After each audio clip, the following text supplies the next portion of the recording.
ऐसी रिपोर्ट सामने आई है जिसने भारतीय जनता पार्टी के लिए बहुत सारी मुश्किलें खड़ी कर दी हैं।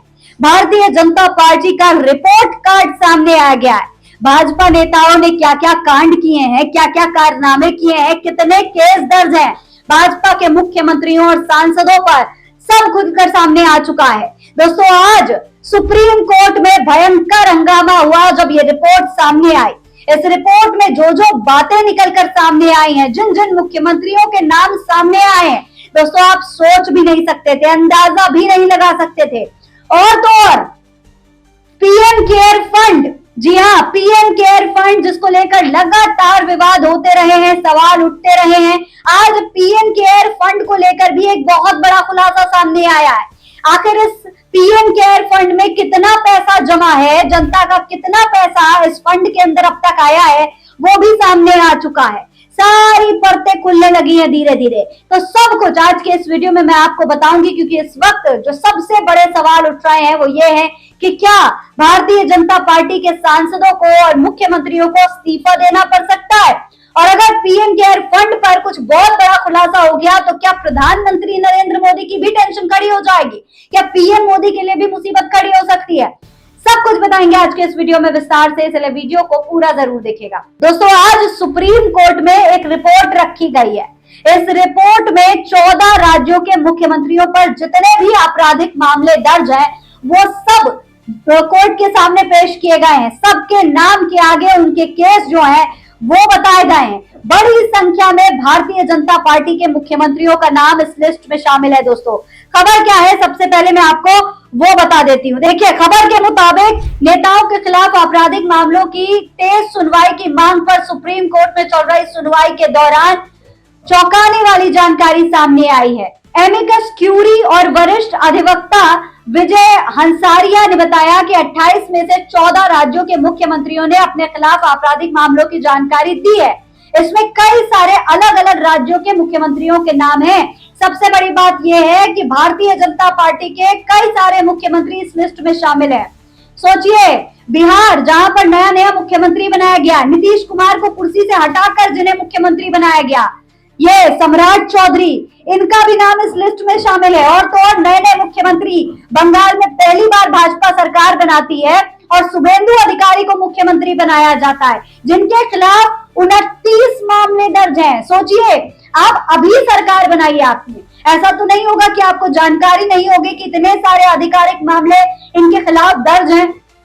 प्रधानमंत्री नरेंद्र मोदी खुद शुभेंदु अधिकारी के लिए जो है चुनाव प्रचार करने आते हैं, हाथ पकड़ करके गृह मंत्री अमित शाह इनको मुख्यमंत्री बनाते हैं, मंच पर खड़े होकर बड़े बड़े ऐलान किए जाते हैं, सीएम योगी आदित्यनाथ आते हैं इनके प्रचार करने के लिए। और अब खुलकर सामने आ रहा है जो ये नए नए शुभेंदु अधिकारी मुख्यमंत्री बनाए गए हैं, पहली बार सरकार बनाई बंगाल में और पहली बार में ही ऐसा मुख्यमंत्री चुन लिया गया जिनके खिलाफ 29 मामले दर्ज हैं। एक दो मामले नहीं दर्ज हैं, 29 मामले। दोस्तों, ये कोई छोटी संख्या नहीं है। इसके अलावा दोस्तों, सम्राट चौधरी के खिलाफ 2 मामले दर्ज हैं, ऐसी जानकारी इस रिपोर्ट में दी गई है। देवेंद्र फडणवीस, जो बहुत ही ज्यादा संस्कृति और संस्कार की बातें करते रहते हैं, वो देवेंद्र फडणवीस महाराष्ट्र के मुख्यमंत्री, उनके खिलाफ 4 मामले दर्ज हैं।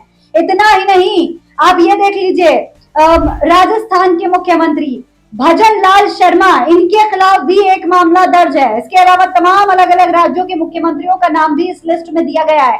कई सारे मुख्यमंत्री हैं, हेमंत सोरेन का नाम भी है, रेवंत रेड्डी का नाम भी है और डीके शिव कुमार का नाम भी है।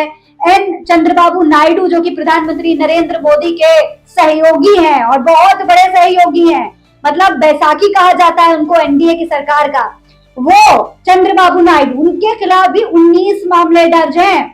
वीडी सतीसन, जो कि केरला के मुख्यमंत्री हैं, उनके खिलाफ भी कई सारे मामले दर्ज हैं। और तो और सुखविंदर सिंह सुक्खू, जो कि हिमाचल प्रदेश के मुख्यमंत्री हैं, उनके खिलाफ भी मामले हैं। सी जोसेफ विजय यानी एमके स्टालिन, उनके खिलाफ भी कई सारे मामले दर्ज हैं। इसके अलावा पीएस तमांग, जो कि सिक्किम के मुख्यमंत्री हैं, उनके खिलाफ एक मामला दर्ज है। भगवंत मान के खिलाफ भी एक मामला दर्ज है। मोहन चरण सिंह जो कि ओडिशा के मुख्यमंत्री हैं, उनके खिलाफ भी एक मामला दर्ज है। तो ये तमाम मुख्यमंत्रियों की लिस्ट दी गई है, सोशल मीडिया पर वायरल हो रही है। इनके खिलाफ अलग अलग मामलों को लेकर के तमाम केसेस दर्ज है। लेकिन सबसे बड़ी बात और सबसे ज्यादा चर्चा जिन मुख्यमंत्रियों की हो रही है वो है भारतीय जनता पार्टी के शासित राज्यों के मुख्यमंत्री। क्योंकि दोस्तों भारतीय जनता पार्टी सत्ता में है, पिछले 13 साल से देश में केंद्र में भारतीय जनता पार्टी की सरकार है। और जिस भारतीय जनता पार्टी ने हर बार संस्कृति और इंसाफ और तमाम बड़े बड़े नारों के साथ में सत्ता हासिल की है, हम भ्रष्टाचारी नहीं हैं, और तो और प्रधानमंत्री मोदी क्या कहा करते थे कि ना खाऊंगा ना खाने दूंगा, इस तरीके के नारे देने वाली भारतीय जनता पार्टी जो 13 साल से सत्ता में है, और उस पार्टी के अगर इतने सारे मुख्यमंत्रियों का नाम इस लिस्ट में शामिल है दोस्तों, तो ये कोई छोटी बात नहीं है। हाँ, विपक्षी दलों के नेताओं के नाम भी इसमें है, लेकिन बड़ी बात यह है कि विपक्षी दल तो अलग अलग राज्यों में, कुछ ऐसे राज्य हैं जहां पर विपक्ष की सरकार है, वरना तो सबसे ज्यादा संख्या में भारतीय जनता पार्टी के ही मुख्यमंत्री हैं। और वो मुख्यमंत्री जिन्हें पॉपुलर चेहरा बनाया जा रहा है उनके उनके राज्यों का, जैसे शुभेंदु अधिकारी और सम्राट चौधरी जैसे लोग जिन्हें अभी अभी चुना गया है, उन पर इतने सारे मामले होना दोस्तों कोई छोटी बात नहीं है। क्योंकि पीएम मोदी केंद्र में रहकर कम से कम अगर विपक्ष के राज्यों के मुख्यमंत्रियों को नहीं सुधार सकते, तो अपने राज्यों के मुख्यमंत्रियों पर तो ध्यान दे सकते हैं, अपने लोगों पर तो एक्शन ले सकते हैं, उन्हें तो सुधार सकते हैं। लेकिन नहीं, विपक्ष पर क्या सवाल उठाएंगे जब अपने ही गिरेबान में, अपने ही कपड़ों पर इतने दाग लगे हुए हैं। ये देख लीजिए आप, ये है लिस्ट, ये है हाल, नए नए मुख्यमंत्री बनाए गए और उनपे इतने सारे केसेस। दोस्तों आपको बता दूं कि हंसारिया की 96 पन्नों की रिपोर्ट के अनुसार गंभीर आपराधिक मामलों वाले विधायकों का सबसे ज्यादा प्रतिशत बंगाल से है। 292 में से 170 यानी कि करीब 58% जो है वो बंगाल से आते हैं, जहां भारतीय जनता पार्टी की नई नई सरकार बनी है। इसके बाद केरला में भी, फिर आंध्र प्रदेश, तेलंगाना, झारखंड, ओडिशा, बिहार, महाराष्ट्र, यूपी का नंबर आता है। तो इस तरीके से अलग अलग राज्यों के जो विधायक हैं उनमें, उन पर भी तमाम आपराधिक मामले दर्ज हैं। लोकसभा में 170 सांसदों यानी कुल 543 की संख्या में से 31% के खिलाफ गंभीर आपराधिक मामले लंबित हैं।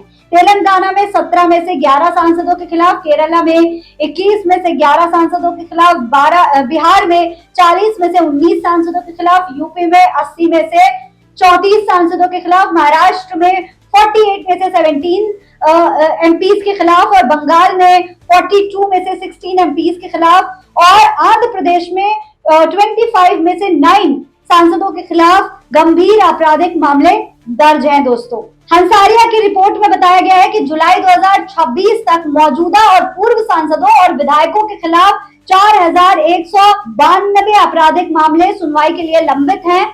उत्तर प्रदेश में सबसे ज्यादा यानी 1171 मामले लंबित हैं। ये हंसारिया की रिपोर्ट में बताया गया। उत्तर प्रदेश के हालात तो गंभीर हैं, बहुत ज्यादा गंभीर। तीसरी बार सरकार बनाने का ख्वाब है और हालत ऐसी है कि जनता खुद सोचने पर मजबूर हो जाएगी अगर इस तरीके की रिपोर्ट सामने आएगी तो। वकील स्नेहा कालिता की ओर से दायर एमिक्स रिपोर्ट के अनुसार राज्यसभा के 233 सांसदों में से 75 यानी 33% के खिलाफ आपराधिक मामले दर्ज हैं। इनमें से 40 यानी 18% मामले गंभीर अपराधों से जुड़े हैं, जिनमें 5 साल या उससे ज्यादा की सजा हो सकती है। एमिक्स ने कोर्ट से अनुरोध किया कि मौजूदा और पूर्व विधायकों के खिलाफ मामलों की सुनवाई के लिए विशेष अदालतें तय की जाएं और संबंधित हाई कोर्ट को इन मुकदमों की प्रगति पर सक्रिय रूप से नजर रखने का निर्देश दिया जाए। तो ये हाल है इस वक्त देश का, तमाम राज्यों का, सांसद का और हमारे विधायकों का ये हाल है। इस तरीके से अपराधी अगर प्रदेश संभाल रहे होंगे, संसद में बैठे होंगे, राज्यसभा में बैठे होंगे, तो दोस्तों बताइए देश का विकास कैसे होगा। और सिर्फ इतना ही नहीं दोस्तों, अभी तो पीएम केयर फंड के हाल आपके लिए देखना बाकी है। ये देख लीजिए लिस्ट, ये सामने आई है। गोविंद प्रताप सिंह ने इस लिस्ट को शेयर किया है, बताया पीएम केयर फंड में इतना पैसा जमा है। ये क्लोजिंग अमाउंट 31 मार्च 2025 तक का है। आप देखिए ये आपको गिनकर, आप अगर गिनती देखेंगे दोस्तों, आपके लिए गिनना मुश्किल हो जाएगा। 84 अरब 52 करोड़ 6 लाख 70,758 रुपए।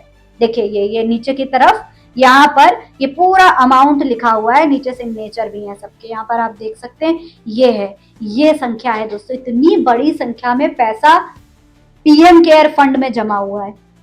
तो आप सोच लीजिए कि जिस देश में जनता गरीबी से मर रही है, बेरोजगारी से जूझ रही है, वहां पर पीएम केयर फंड में इतना रुपया जमा है और उसकी जानकारी अभी तक जनता के पास नहीं थी, अपडेट्स नहीं आ रहे थे। अब जो आया है वो आपके सामने है दोस्तों, ये देख लीजिए, ये हाल है। इसी को लेकर सचिन गुप्ता ने भी ट्वीट किया है, लिखा है फंड के ताजा अपडेट स्टेटमेंट में ये जानकारी सामने आई है, जानकारी आप देख सकते हैं, ये है जानकारी। तो दोस्तों अगर इस तरीके से हालात रहेंगे तो भैया देश की जनता अपने नेताओं पर भरोसा कैसे कर पाएगी, देश की जनता अपना नेता कैसे चुन पाएगी। अभी आने वाले समय में तमाम राज्यों में चुनाव होने हैं, सबसे बड़ा उत्तर प्रदेश जैसा राज्य जहां चुनाव होने हैं, उसको लेकर भी हालात बेहद गंभीर नजर आ रहे हैं। तो भैया जनता भरोसा करे तो किस पर करे? आपकी इस पूरे मामले पर क्या राय है, कमेंट बॉक्स में लिखकर हमें जरूर बताएं। ऐसी और तमाम खबरें देखने के लिए चैनल को सब्सक्राइब करना ना भूलें। जय हिंद, जय भारत।